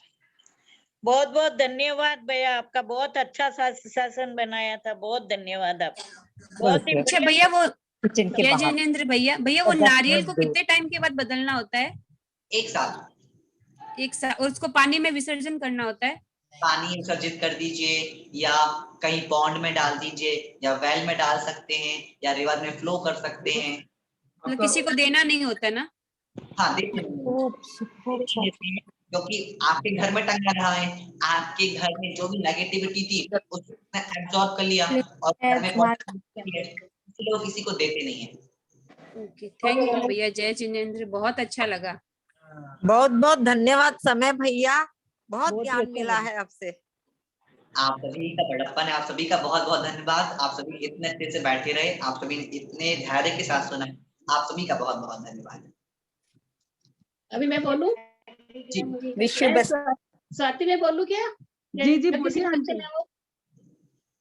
संयम भैया, जी बहुत बहुत स्वागत है आपका, बहुत बहुत स्वागत। मेरा ये आज दुर्भाग्य रहा कि मैं आपको पूरा सुन नहीं पाई, क्योंकि मेरे को डॉक्टर के यहाँ जाना पड़ गया था। तो अभिनंदन अभिनंदन अभिनंदन, माथे पे तिलक लगा के, माथे पे तिलक लगा के, फूलों, संयम भैया छोटे से भैया को हम फूलों का हार पहना के करते हैं आपका स्वागत, करते हैं आपका स्वागत। सब बहनों ने मिलकर इसमें प्रेम भाव पिरोया है, सब बहनों ने मिलकर इसमें प्रेम भाव पिरोया है। आपके आगमन से धन्य हुई हम सब बहनें, आपकी बहनें धन्य हुई हम सब। भैया बहुत बहुत स्वागत आपका, आप पधारे इतना अमूल्य समय देकर, इतने छोटे से होकर हम इतने बड़ों को जो नॉलेज नहीं थी वो नॉलेज हमको दे के गए हैं। मैं थोड़ा ही सुन पाई, बाकी मैं रिकॉर्डिंग में सुन पाऊंगी आपका। और आपका बहुत बहुत स्वागत है, बहुत बहुत स्वागत। आगे भी समय निकालिए और ऐसे ही हम सब बहनों को ऊर्जान्वित करते रहिए। फिर से बुलाइए विमला बहन, वापस फिर से बुलाइए भैया को। हाँ, मैंने सुना नहीं, मैं तो बहुत लेट ज्वाइन कर पाई थी, इसलिए मेरे आग्रह से वापस एक बार पधारिए, जब भी आपको टाइम हो हमें सूचित कर दीजिए। बिल्कुल आंटी, समय भैया हमारे बीच में सदैव उन्होंने प्रॉमिस किया है कि हम जब बुलाएंगे भैया को, जब समय होगा उनको, सबसे बड़ी बात वो जरूर हम लोग के बीच में आएंगे। और छोटा छोटा सा जो अभी आज जानकारी दी है, उसके लिए थैंक यू। समय आवाज आ रही है? स्वाति आवाज आ रही है मेरी? हाँ हाँ जी आ रही है दीदी। Swati thank you. समय बहुत बहुत धन्यवाद आपका। आप सभी का बहुत बहुत धन्यवाद, आप सभी ने आमंत्रित किया, बहुत बहुत धन्यवाद। नहीं आपका बहुत बहुत धन्यवाद कि मुझे लग रहा है आपका ये सारा ज्ञान पूर्व जन्म का भी होगा, और हमारे ऊपर भी, हमको भी कोई ऐसा वास्तु बताओ कि हम भी इतना ज्ञान प्राप्त कर सकते। नहीं, मुझे कोई ऐसा कोई ज्ञान नहीं है, ये सभी आचार्य का है। मुझे अल्प ज्ञान है, उसमें से मैं कितना दे पाया मुझे भी नहीं पता। आप सभी का बड़प्पन। एक्चुअली मैं हेलो समय भैया, आपसे एक नॉलेज और ले सकते हैं। अपने जो 5 तत्व है, इसमें जो बीजाक्षर का अपन अगर मंत्र की इसकी साधना करें 21 बार 27 बार, तो अपने इसका बैलेंस अच्छा होता है क्या, ये भी बताइए आप। लम वम रम जो भी है। बिल्कुल, रम वम हम लम, इन सभी बीजाक्षरों की साधना करने से हमारे शरीर में कई 5 तत्व बैलेंस होते हैं। इसके साथ साथ हिराम ह्रीम ह्रूम हरौम हरा, इन 5 तत्वों का भी ध्यान करने से, इनका जाप करने से भी अत्यंत ज्यादा हमारे 5 तत्व समन्वय होते हैं। हिराम ह्रीम ह्रूम हरौम हरा, जो पंच परमेष्टि के 5 बीजाक्षर हैं, इनका भी प्रयोग करने से भी बहुत ही ज्यादा लाभ होता है। तो कितनी बार बोलने चाहिए बीजाक्षर को भैया? देखिए, मैं आपको एक चीज बताऊं, कभी भी आप बोलने में मत लीजिए, क्योंकि मैंने बोला लोगों से कि भैया आप लम की जाप करो, आप ह्रीम की जाप करो, फिर वो कैसे करते हैं, lump lump lump lump lump lump lump lump lump lump lump lump lump lump. पर जब आप जाप दे रहे हैं तो आपको बिल्कुल ध्यान उसी पे जाएगा। देखिए, साधना में लम लम ज्यादा बार बोला जाता है स्पीड में, पर जब आप जाप दे रहे हैं तो बहुत आराम से लम लम, मतलब पूरा ध्यान ह्रीम ह्रीम हिराम ह्रीम, मतलब आपका पूरा मन वचन काय पूरा उसी में एकाग्र हो जाए, तब वो सबसे ज्यादा फलदायी होती है। इसीलिए अच्छा भैया, एक क्वेश्चन और है कि जैसे मैंने लम लम का करा 108 बार ही बोल लिया, तो एक का ही बोलना चाहिए या 27-28 बार सबका कर सकते हैं कि एक दूसरे में मिक्सअप हो, ध्वनि में कोई अंतर नहीं हो, उसका भी बताइए आप। देखिए ऐसा ऐसा ऐसा नहीं है कि अगर आप एक को 108 बार बोलते हैं, दूसरे को 9 बार बोलते हैं तो कुछ नेगेटिव इम्पैक्ट हो, ऐसा कभी नहीं होता, कभी नहीं नहीं, होता।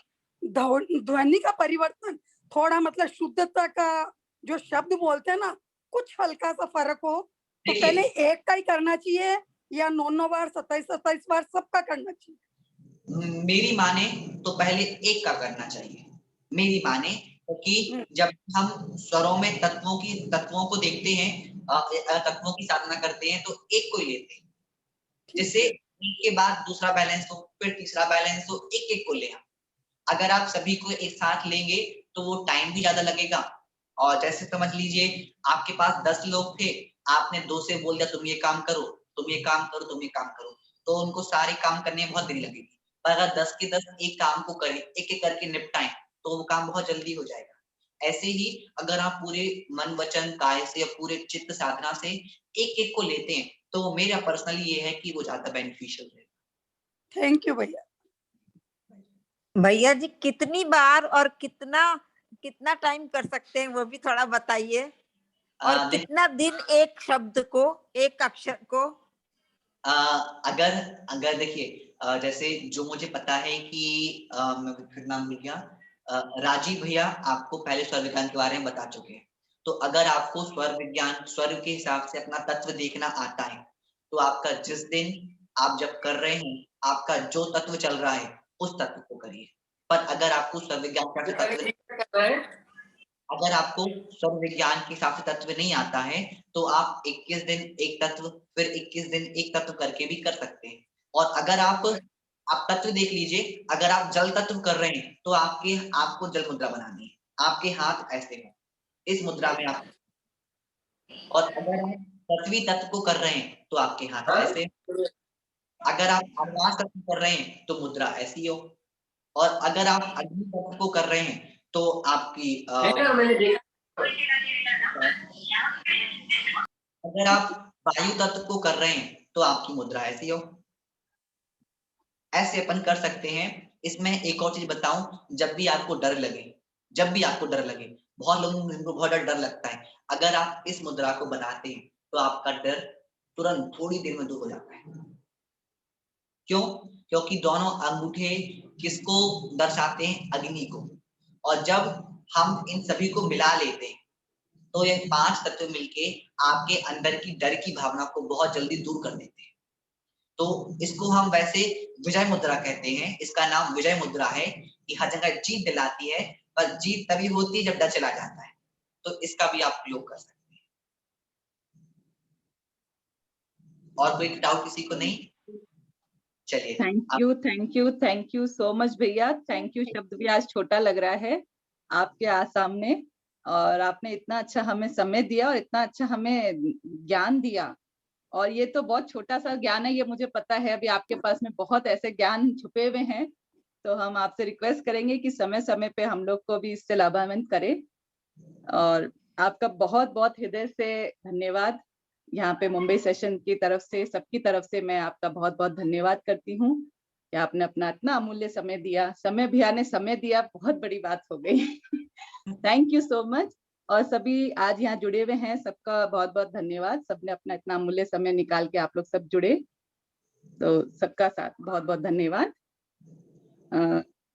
आज का सेशन हम यहीं पे क्लोज करेंगे। दीदी एक खाली पूछना था, मैं जब ये अक्षर करती हूँ तो या ओम करती हूँ, मेरे माथे में जलन क्यों होती है वो मालूम करना था, क्योंकि उसके वजह से मैं परेशान हूँ। कल ही मैं इंट्रोड्यूस हुई हूँ और नसीब से आज मेरे को ये मिला है चांस। तो माथे में जलन क्यों होता है जब मैं उच्चारण करती हूँ? तो एक सेकंड, आप कौन बोल रहे हैं? पहले तो मैं मृदुला साखला, कल ही इंट्रोड्यूस हुई हूँ आपसे। ओके ओके ओके हाँ। ओके। हाँ मृदुला जी, कल भी जैसे अपन बात कर रहे थे ना कि आप ध्यान देते हैं, जब एक्स्ट्रा अपन किसी चीज पे कंसंट्रेट करते हैं ना, कि आपने बहुत ज्यादा उसके ऊपर ध्यान दे दिया है, तब भी ये तकलीफ हो जाती है। अगर समय भी आप अगर अभी हैं तो इनका क्वेश्चन आप लेंगे क्या?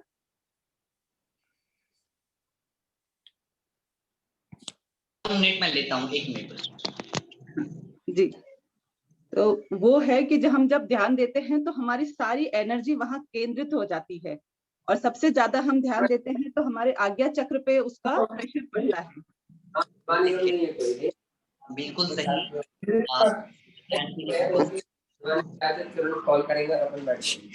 हम 2 मिनट से आएंगे प्लीज। स्वाति आंटी ने तो सही बताया, उसमें कुछ ऐड ऑन करना चाहूंगा।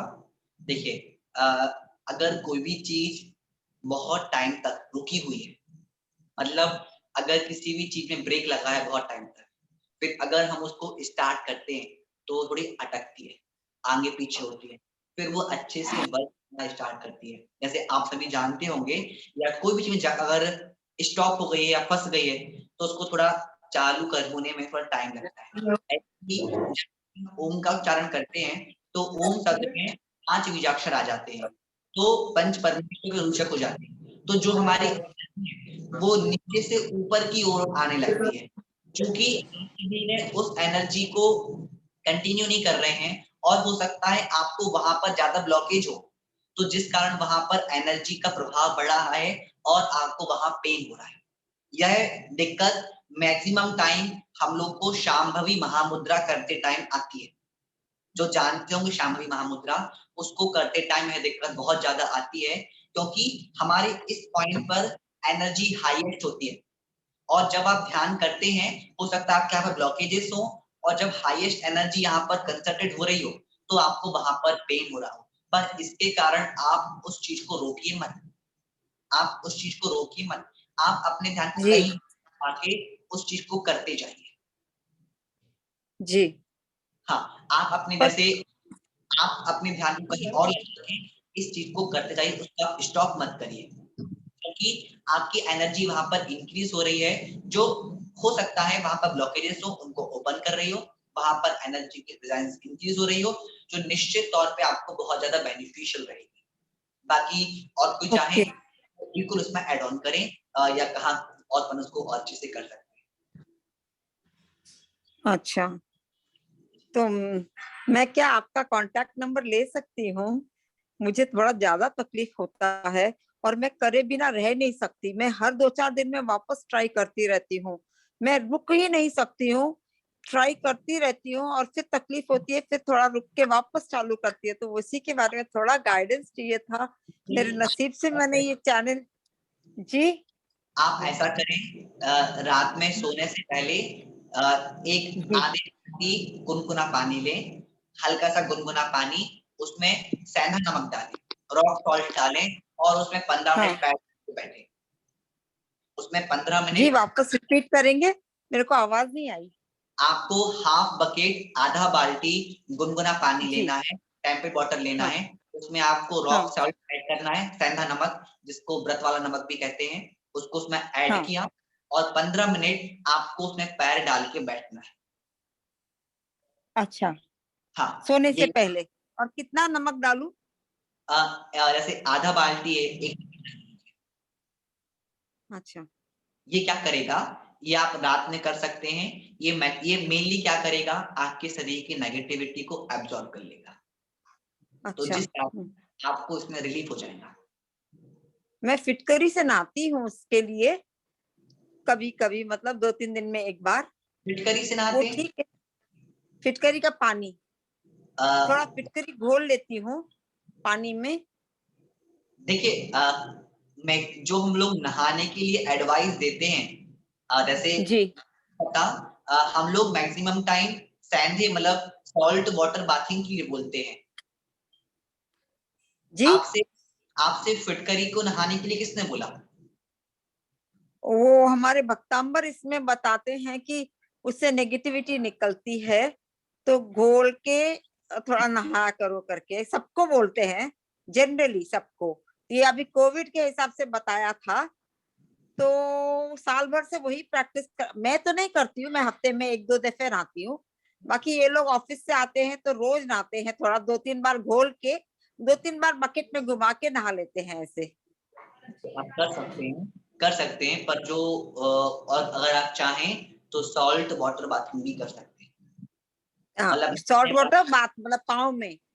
पाँव में ना, पाँव में, अगर पाँव में तो आप करिए, पर अगर आप चाहें तो डेली नहाने की बाल्टी में थोड़ा सा सेंधा नमक डाल के अगर उससे आप नहाते हैं तो आपका पूरा आभा मंडल पूरी तरह से साफ हो जाता है। सर से लूं पानी?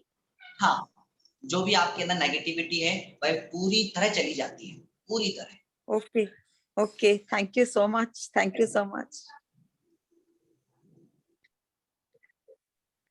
चलिए, थैंक यू सो मच भैया, आपने बहुत अच्छे से बताया उनको। आई थिंक आप सबकी क्वेरीज पूरी हो गई है, तो आज का सेशन हम यही समाप्त करते हैं। सबने सबका बहुत समय ले लिया है, ऑलरेडी 9:30 हो गए हैं, आज के 9:30 बज चुके हैं। तो विमला आंटी, आप निर्मल आंटी तो है नहीं, आप नमो कार्ड ले स्वाति लीजिए। जी आपको भी बहुत बहुत धन्यवाद। जी मृदुला जी, आपका धन्यवाद, आप सेशन से जुड़े, और आशा करते हैं आपका जो भी क्वेश्चंस के जो भी क्वेरीज है, जो क्वेश्चंस है वो जरूर सॉर्ट आउट होंगे। आप सेशन से जुड़े रहिए। हम ऐसे है समय भैया वापस आएंगे, समय भैया जैसे और भी हमारे पास में हीलर्स हैं जो समय समय पे ज्वाइन करेंगे हमारे सेशन में, और आप लोग के सबके क्वेश्चंस के आंसर्स देंगे। तो हम इसका रिकॉर्डिंग की अपेक्षा करेंगे। हाँ, आप प्लीज थोड़ा सा, बिल्कुल, इसकी रिकॉर्डिंग जब भी हम YouTube पे डालेंगे उसका लिंक हम अपने जो ग्रुप है उसके अंदर भेज देंगे। तो जी, थोड़ा जी, समय thank you लगेगा, so अभी much। 2-4 दिन का समय लगेगा, क्योंकि कमल भी अभी हमारे थोड़े बिजी कोई हैं। बात नहीं, हाँ। तो 2-4 दिन के बाद में जरूर इसको अपलोड करेंगे, तो आपको ये अपने लिंक पे मिल जाएगा ये। Thank you. Okay okay, Vimala aunty आप ले लीजिए नमोकार, मंगलाचरण आप लेके आज का सेशन हम समाप्त करते हैं। सभी को बहुत बहुत धन्यवाद, सभी ने बहुत ध्यान से सुना है और सभी को बहुत कुछ लाभ मिला होगा इससे, और आगे भी ऐसे ही लाभ मिलता रहेगा। सभी सेशन से जुड़े रहे इसी भावना के साथ। बड़ों की आज्ञा से, गुरुदेव की आज्ञा से, चत्तारि मंगलम, अरिहंता मंगलम, सिद्धा मंगलम, साहू मंगलम, केवली पनत्तो धम्मो मंगलम। चत्तारि लोगत्मा, अरिहंता लोगत्मा, सिद्धा लोगत्मा, साहू लोगत्मा, केवली पनत्तो धम्मो लोगत्मा। चत्तारि शरणं प्रवचामि, अरिहन्ते शरणं प्रवचामि, सिद्धे शरणं प्रवचामि, साहू शरणं प्रवचामि, केवली पनत्तं धम्मं शरणं प्रवचामि। अरिहंतों का शरणा, सिद्धों का शरणा, साधुओं का शरणा, केवली परूपित दया धर्म का शरणा। चार शरणा दुख हरना, और शरणा नहीं कोई, जो भो प्राणी आदरे, अक्षर अमर पद होय। अंगूठे अमृत बसे, लब्धि गणा भंडार, गुरु गो मन वांछित फल दातार। भावे भाव न भाविये, भावे दिए दान, भावे धर्म आराधिये, पावे केवल ज्ञान, पावे पद निर्वाण। जय जिनेन्द्र, शुभ रात्रि, सभी का मंगल हो, सभी खुश रहे, मस्त रहे। कल पुनः 8 बजे इसी लिंक पर इसी समय सभी जुड़े, और बच्चों के बारे में जैसे स्वाति ने बता दिया होगा एडवांस पहले, कि सभी सैटरडे के लिए अपनी अपनी जो बच्चे भाग लेना चाह रहे हैं इसमें, जो कुछ भी बोलना चाहेंगे, वो हम तीनों में से स्वाति को, संगीता जी को या मेरे को, किसी को भी नाम, बच्चों के नाम दे दे में, और वो क्या बोलेंगे वो भी बता दे में, और किस उम्र के हैं वो सभी बता दें, तो हमको थोड़ी आसानी हो जाएगी बच्चों को लेने के लिए। और बच्चों को आगे लाने के लिए बहुत बहुत हम एक्साइटेड हो रहे हैं कि सभी बच्चे आगे आए और अपने अपने सभी जो जो उनको नॉलेज है वो सभी बताएं। इसी भावना के साथ सबको जय जिनेन्द्र, सबको जय जिनेन्द्र, जय जिनेन्द्र, जय जिनेन्द्र सबको, शुभ रात्रि। धन्यवाद है सभी को, बहुत अच्छा किया आज। Thank you. हमेशा ही अच्छा करते हैं भाई। इसीलिए तो आपको रोज का रोज धन्यवाद दे देते हैं ना, हमेशा का हमेशा दे देते हैं। आपका बहुत बहुत धन्यवाद कि आप इतने अच्छे से सुनते हो, इतना अच्छा हमको प्यार देते हो, इसके लिए बहुत बहुत धन्यवाद। आपका प्यार बहुत मिल रहा है, इसलिए रोज का धन्यवाद रोज धन्यवाद हमेशा धन्यवाद दे देते तो आगे चलता रहता है। हाँ, सभी का प्यार मिलता रहे बस ऐसे ही, और ऐसे ही आगे बढ़ते रहे। बहुत ही बढ़िया स्वाति जी, संगीता जी, आपका सबका, प्रेम जी का सबका बहुत बढ़िया हो रहा है। Thank you aunty. धन्यवाद भी बहुत छोटा लगता है अभी हमको, तो धन्यवाद बहुत छोटा लग रहा है, आपका तो बहुत ऊंचा दर्जा हो गया है। नहीं, बस आप लोग सब स्वस्थ रहें, यही बस मंगल कामना करते हैं। मेरी लाइफ में तो मैं कभी ऐसा सुना नहीं है, इसलिए बहुत बहुत अच्छा लगता है मेरे को। कभी ऐसी जुड़ी नहीं, अभी तो मेरे को 1 मिनट भी टाइम वेस्ट नहीं करना, ऐसा करती हूँ मैं। आंटी जब जागे तब सवेरा है। हाँ वो तो सही है, वो तो बहुत सही है। स्वाति जी सच में बोलूं, मैं कभी ऐसा नहीं सुनी, कभी क्लासेस नहीं की, अभी तो दिन में 3 क्लासेस करती हूँ। बहुत बढ़िया, बहुत बढ़िया। ही शाम अच्छा को 8 बजे का इंतजार करते हैं, कब 8 बजे कब क्लास से जुड़े। मेरा तो 7 बजे ही चालू हो जाता है। वैराग्यानंद जी की वो भक्तामर हीलिंग पूरा लेती हूँ, 7 बजे बैठ जाती हूँ, फिर इसमें आ जाती हूँ आपकी क्लास में। आंटी ज्यादा स्ट्रेस मत लीजिएगा बस, ज्यादा सेशन हो जाए तो। नहीं नहीं, बहुत बढ़िया हीलिंग देते हैं वो महाराज श्री जी, बहुत बढ़िया नहीं, हीलिंग देते हैं। बिल्कुल बिल्कुल सब करिए, बस ये कि ओवर नहीं होए। मतलब होता है ना कि अपन ज्यादा अपने दिमाग को बहुत काम में लगा देते हैं तो ओवर भी खराब हो जाता है। एंजॉय होके देखिए सुनिए। नहीं नहीं, वो खाली हीलिंग लेके बैठ जाती हूँ बस मैं, फिर आपकी क्लास में आ जाती हूँ। अच्छा लगता है मेरे को, बहुत अच्छा लगता है। चलिए बहुत बढ़िया, बहुत बढ़िया। बहुत बहुत धन्यवाद, पुनः धन्यवाद आपका। काया कल्प। स्वस्थ रहो। हाँ आंटी, आप मस्त रहो, मस्त अभी रहो। बोलते हो, आप हमारे से भी ज्यादा मस्त रहो। चलिए सेशन का एंड करते हैं। जय जिनेन्द्र, शुभ रात्रि, सबको जय जिनेन्द्र, शुभ रात्रि, जय शुभ रात्रि, टाटा, जय जिनेन्द्र, बाय। Tata, bye bye. जय